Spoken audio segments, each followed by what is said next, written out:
So, eto na nga, pumunta ako ng Dr. Leather para ipaayos yung iba kong gamit. Tulad nitong Hermes Oran na nakuha ko sa A-List Avenue. Actually, gamit na gamit talaga siya sa akin. Makikita nyo naman, di ba? Nasira na nga.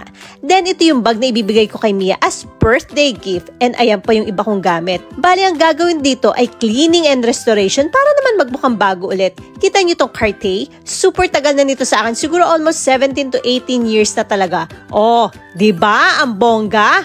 After ng ilang linggo, nakakaloka! Mukha na siya ulit bago. Nakita niyo tong LV, ha?